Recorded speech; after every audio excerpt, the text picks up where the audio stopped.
Assalamualaikum warahmatullahi wabarakatuh. Kematian merupakan muara akhir dari setiap kehidupan makhluk di dunia. Al-Quran menyebut kematian sebagai ajal, tawafa atau istifa. Istilah ini terdapat pada 14 tempat dalam Al-Quran, yang kesemuanya mengandung makna yang sama, yaitu kematian. Tidak ada yang dapat mengetahui kapan kematiannya akan datang. Allah Subhanahu wa Ta'ala dalam Al-Quran hanya menjelaskan tentang adanya perjanjian antara manusia dengan Robnya, serta proses penciptaan manusia, namun tidak menjelaskan kapan suatu makhluk akan mati.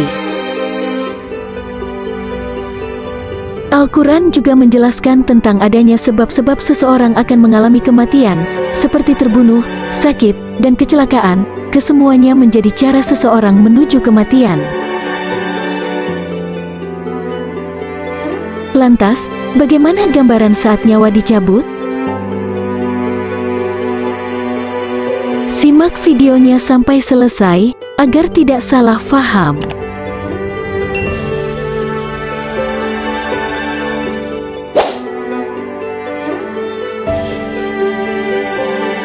Sebagai makhluk yang belum mengalami kematian, mungkin sebagian dari kita ingin mengetahui besarnya penderitaan saat sakaratul maut. Pedihnya tidak dapat diketahui dengan sebenarnya, kecuali oleh orang yang telah merasakannya. Setiap makhluk, pada saatnya nanti akan merasakan kepedihan itu.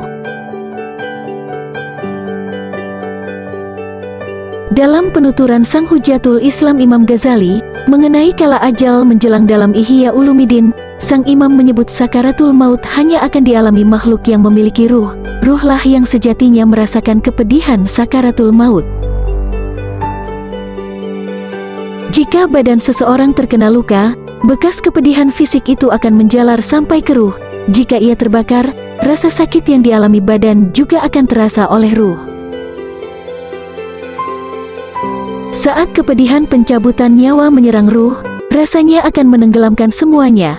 Ruhlah yang ditarik dari badan, dicerabut dari tiap urat badan, ditarik perlahan dari urat saraf, dari sendi-sendi, dari pokok setiap rambut dan kulit, dari ujung kepala hingga tapak kaki.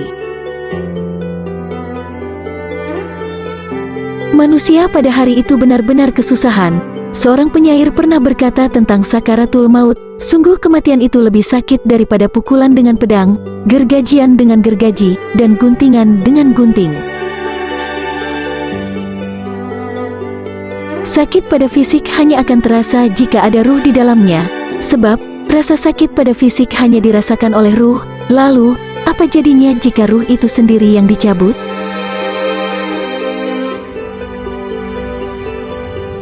Kemudian Imam Ghazali melanjutkan, akal manusia pada saat itu benar-benar kacau balau. Lisan telah dibisukan, tak sanggup berkata apa-apa tanpa pertolongan Allah Subhanahu wa Ta'ala. Semua anggota badan telah dilemahkan. Tak ada upaya dan usaha kecuali hanya dari Allah Subhanahu wa Ta'ala, persis seperti zikir yang kita sebut setiap saat.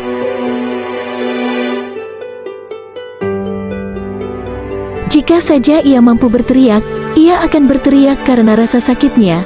Namun, pada saat itu lisan telah dikunci. Jika tersisa kekuatan pada seseorang yang dicabut nyawanya, tentu ia akan mengerahkan semua kekuatan untuk menahan rasa sakit. Kepedihan itu makin dalam menuju dua biji mata, naik terus ke pelupuk mata, kedua bibir sudah mengerut seperti asalnya, anak jemarinya berubah menjadi kehijau-hijauan. Jika satu urat saja ditarik, sakitnya pun akan luar biasa, apalagi ruh diangkat dari setiap inci urat tanpa kecuali. Lalu, setiap anggota badan dari seluruh anggota badan mati secara bertahap.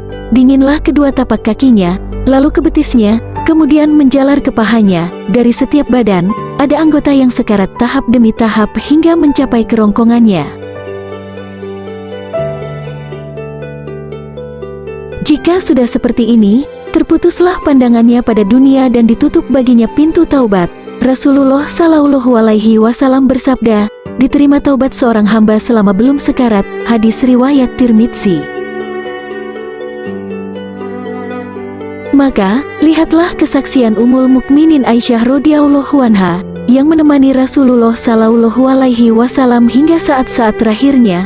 Beliau berkata, tidaklah aku iri hati kepada seseorang yang Allah memudahkan atas kematiannya, sesudah yang aku lihat dari kesulitan wafatnya Rasulullah Shallallahu Alaihi Wasallam.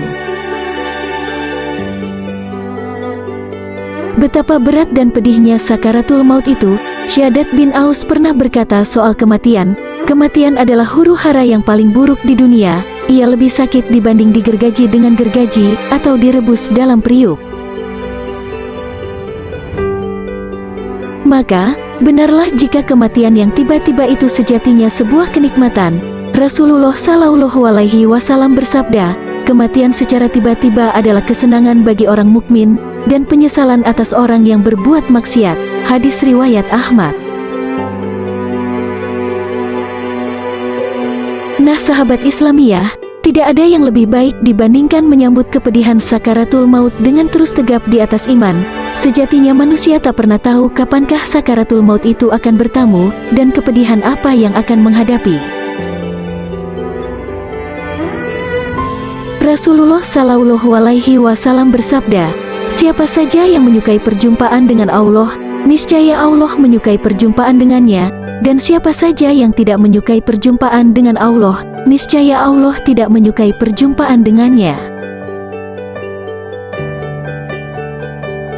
Lalu, para sahabat berkata, kami semua tidak menyukai kematian. Beliau Shallallahu Alaihi Wasallam bersabda, sesungguhnya orang mukmin jika dilapangkan baginya sesuatu, niscaya ia akan menyukai perjumpaan dengan Allah dan Allah akan menyukai perjumpaan dengannya. Hadis riwayat Bukhari, Muslim. Wallahu a'lam bishawab.